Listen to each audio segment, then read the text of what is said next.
friends, how are you? I hope you are well at your home and safe. Today our video is related to pronoun, and today we are talking about indefinite pronoun. And if you want to see our other videos related to English, you should go into the description and search at our YouTube channel different education center, education point. And when you will go into the playlist, you will find the old videos at this channel related to political science, common or general Hindi, English, history, math, and reasoning also. So search in the playlist and find out which subject you want to study or watch. And if you have any problem, please tell us with your comment in our comment box, and we will try our best to improve ourselves and also to satisfy your queries or your questions. It will be our effort to satisfy you, and when you will share your problems and you will also tell us our weaknesses, we will try our best to improve ourselves. So if you have any problem, you can tell frankly in the comment box. Let us start today's topic. Today our topic is related to pronoun, and today we are going to talk about indefinite pronoun. What is the meaning of indefinite? Indefinite means which is not definite, which is not certain. The pronouns that are used not for a particular person or particular thing or particular object, but for only general thing, general person or general objects are called indefinite pronoun.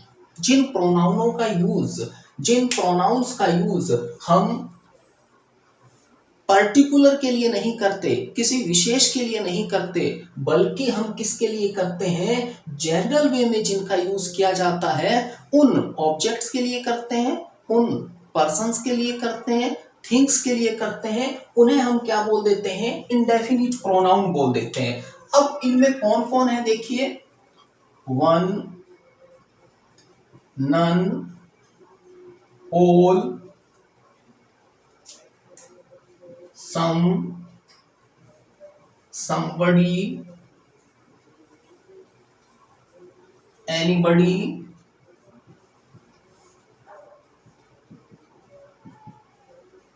nothing, many, few, they, something,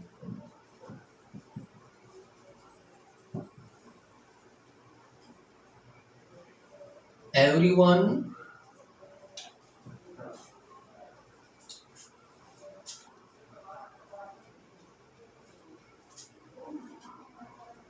everybody, etc.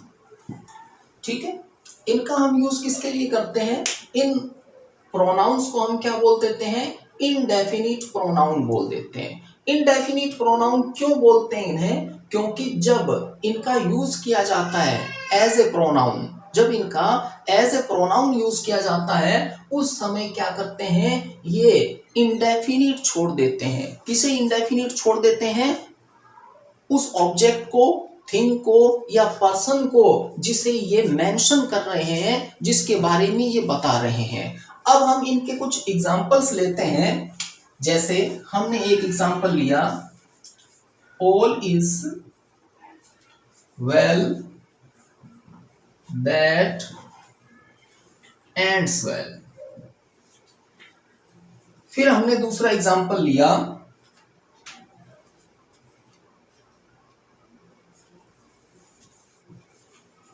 One must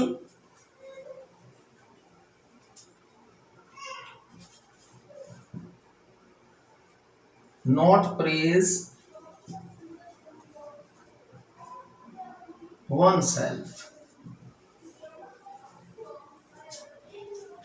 They are faithful to themselves. Nothing is known to him. Nobody wants to die. और फिर हमने लिख दिया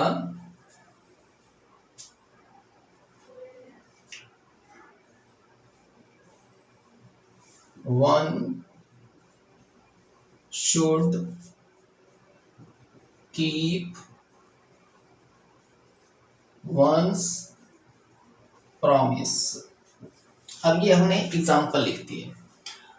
अब देखिए, पहले अपने mention कर चुके हैं कि इंडेफिनिट प्रोनाउन में कौन से हैं, वन है, नन है, ऑल है, some, somebody, anybody, nothing, many, few, they, something और एवरीवन, एवरीबडी। ये किस में आते हैं, ये इंडेफिनिट प्रोनाउन में आते हैं। ये भी मैं आपको बता चुका हूं कि इंडेफिनिट का मतलब क्या है, अनसर्टन होना, अनिश्चित होना।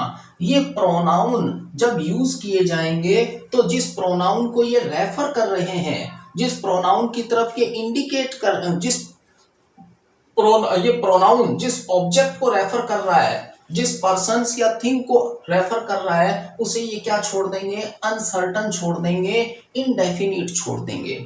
अब ये एग्जाम्पल है, जब हम इन एग्जाम्पल्स को रीड करेंगे तो देखिए, ऑल इज वेल, सब कुछ अच्छा होता है, दैट एंड्स वेल, जिसका अंत क्या होता है, अच्छा होता है। कि जिसका अंत अच्छा होता है उसमें हम ये मानते हैं कि सब क्या है, अच्छा है। अब ये देखिए, ऑल इज वेल, अब ये कह रहा है कि सब अच्छा है। कौन सा सब अच्छा है, उसके बारे में हमें नहीं पता। यहां हमें पर्टिकुलरली नहीं बताया गया कि जो अच्छी थिंग है, ऑब्जेक्ट है या पर्सन है, वो कौन सा है, उसके बारे में हमें क्या कर दिया गया, अननोन छोड़ दिया गया। तो ऑल यहां क्या हो गया, इंडेफिनिट प्रोनाउन। दूसरा देखिए, one must not praise one self, एक आदमी को अपनी खुद की प्रशंसा नहीं करनी चाहिए। अब वन, ये एक कौन है व्यक्ति, इसके बारे में हम कुछ नहीं जानते। ये क्या है, ये जनरल है, ये पर्टिकुलर नहीं है, इसीलिए ये क्या हो गया, ये क्या है, इनडेफिनिट है। अगला, they are faithful to themselves, वे अपने आप के लिए क्या है, फेथफुल हैं या विश्वसनीय हैं, कि अपने आप के प्रति वो वफादार हैं। अब ये दे, वे लोग कौन हैं, उनके बारे में हम नहीं जानते, हमें कोई पर्टिकुलर इनके बारे में जानकारी नहीं है। ये क्या है, ये हमारे लिए अननोन है, अनसर्टन है, इसीलिए इसे हम क्या बोलेंगे, इंडेफिनिट बोलेंगे। फिर नेक्स्ट क्या है, nothing is known to him, nothing कुछ भी नहीं, नॉन जाना जाता है, टू हिम उसके बारे में, कि उसके बारे में कुछ भी पता नहीं है। अब नथिंग कुछ पता नहीं है, वो कुछ क्या है उसके बारे में हमें नॉलेज नहीं है। तो यहां पर इसने भी क्या कर दिया, अनसर्टन छोड़ दिया, इंडेफिनिट छोड़ दिया। नेक्स्ट क्या है, नोबडी वांट्स टू डाई, कोई भी मरना नहीं चाहता। अब नोबडी, कोई भी, अब ये कोई भी कौन है उसके बारे में हम नहीं जानते, तो यहां पर ये क्या है, इंडेफिनिट प्रोनाउन है। इसी तरह से हमने ऊपर यहाँ एग्जाम्पल लिखा, one should keep once promise, एक व्यक्ति को अपना वादा निभाना चाहिए या पूरा करना चाहिए। अब ये वन कौन है, एक कौन है, उसके बारे में हम क्या है, अननोन है, अनफेमिलियर है, तो इसे हम क्या बोलेंगे, इंडेफिनिट प्रोनाउन बोलेंगे। उस प्रोनाउन को इंडेफिनिट प्रोनाउन बोला जाएगा जो प्रोनाउन किसी ऑब्जेक्ट की तरफ, किसी पर्सन की तरफ, किसी थिंग की तरफ इंडिकेट करता है और उसे इंडेफिनिट बना देता है, अनिश्चित बना देता है, अनसर्टन बना देता है। उसे हम क्या बोल देते हैं? इंडेफिनिट प्रोनाउन बोल देते हैं। एक चीज यहां नोटिस करने वाली है, आप ध्यान रखिए, जब भी वन सब्जेक्ट आता है उस समय आपको अलर्ट हो जाना चाहिए कि वन सब्जेक्ट आया है तो मोस्टली यहां क्या लिखा होता है? हिज या हर लिखा होता है। यदि हम कंपटीशन की बात करें, ये कॉमन सी चीजें होती है, नॉर्मल सी चीजें होती है, और यही हमें क्या करती है? आगे खराब करती है। मैं बार बार वीडियो में यही बात कहता हूं कि आप ये मत सोचिए कि they are common topics related to English grammar. They also play a major or important role when we sit in in examination hall for a competitive exam। जब भी हम कॉम्पिटिटिव एग्जाम के लिए हॉल में बैठते हैं, एग्जामिनेशन हॉल में, तो ये छोटी छोटी चीजें भी हमारे माइंड को क्या कर देती है? घुमा देती है। यहाँ सब्जेक्ट क्या है? वन है, और यहाँ जब भी आपके कंपटीशन में कोई लाइन होगी तो यहाँ हिज या हर लिखा हुआ होगा, तो उसमें आपको ध्यान रखना चाहिए कि सब्जेक्ट है वन, तो इसका पजेसिव क्या आएगा? वंस आएगा, हिज या हर यहाँ पर यूज नहीं होगा। ये बात हमें स्पेशल ध्यान रखनी चाहिए। अब इसी तरह से हमने लिखा everybody wants to get salvation. Salvation का मतलब क्या होता है? मोक्ष। प्रत्येक व्यक्ति मोक्ष पाना चाहता है। ये प्रत्येक कौन सा है? हम इसके बारे में नहीं जानते। ये क्या हो गया? Indefinite pronoun. अब सैल्वेशन, इसका अगर और मीनिंग देखो तो डिलीवरेंस लिख सकते हो आप, ठीक है। और अगर आप देखो तो इसका लिबर्टी लिख सकते हो, और आप देखो तो इसका फ्रीडम लिख सकते हो, ठीक है। सैल्वेशन हो गया, डिलीवरेंस हो गया, लिबर्टी हो गया, फ्रीडम हो गया। ये सब के सब क्या है? सैल्वेशन के सिनोनिम है, पर्यायवाची शब्द हैं, ठीक है। इन सब का मतलब क्या है? मोक्ष के लिए काम लिया जाता है। वैसे आप फ्रीडम देखोगे तो स्वतंत्रता के लिए भी काम में लिया जाता है, लिबर्टी को भी काम में लिया जाता है, लेकिन इनका सैल्वेशन के लिए भी यूज होता है। अब हमने यहाँ आज ये देखा कि इंडेफिनिट प्रोनाउन है। इंडेफिनिट प्रोनाउन किसे बोलेंगे? इंडेफिनिट प्रोनाउन उन्हें बोलेंगे जो प्रोनाउन क्या करेंगे? रेफर करेंगे, इंडिकेट करेंगे किसकी तरफ? उन ऑब्जेक्ट्स की तरफ, उन पर्सन्स की तरफ और थिंग्स की तरफ जो क्या है? इंडेफिनिट है, जो अनसर्टन है। उन्हें हम क्या बोलेंगे? इंडेफिनिट प्रोनाउन बोलेंगे। ये हमने क्या दे दिए? एग्जाम्पल दे दिए।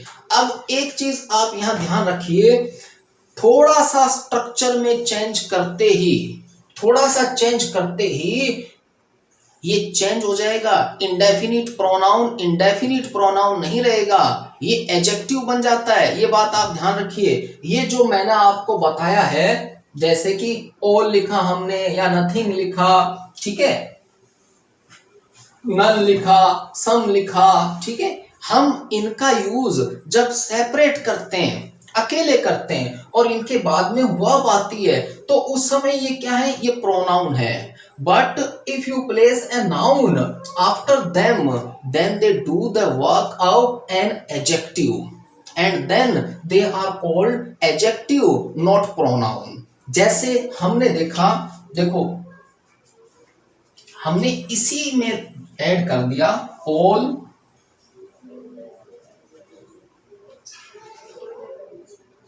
हमने लिखा all men are not honest, सभी आदमी ईमानदार नहीं है। ऑल के आगे हमने जस्ट क्या लिख दिया? नाउन लगा दिया। अब नाउन लगाते ही ये ऑल क्या हो गया? अब यहां ये एडजेक्टिव हो चुका है, यहां ये प्रोनाउन नहीं है, ठीक है। दूसरा, जैसे ये वन लिखा हुआ है, अब हमने इसको रब किया, इसकी जगह मैंने लिख दिया one mistake can destroy your whole life। एक गलती है वह तुम्हारे पूरे जीवन को बर्बाद कर सकती है। वन के बाद हमने क्या लगाया, मिस्टेक। मिस्टेक क्या है, नाउन है। अब यहाँ वन क्या बन चुका है, वन एडजेक्टिव बन चुका है। अब यहाँ वन को आप प्रोनाउन नहीं कहोगे। शायद आपके समझ में आ गया होगा।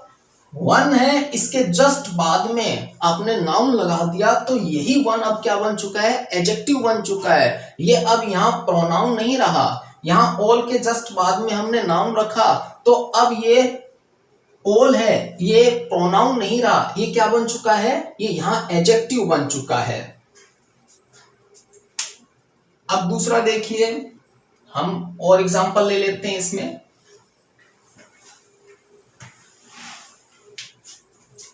जैसे हमने लिखा some boys are honest to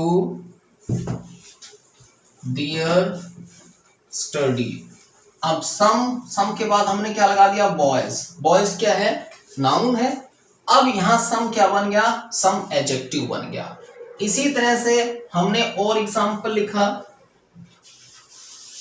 many man died in the storm. Many के बाद हमने क्या लगा दिया, नाउन। अब यहां मैनी क्या बन गया, मैनी एडजेक्टिव बन गया। इसी तरह से हमने आगे लिखा एग्जांपल,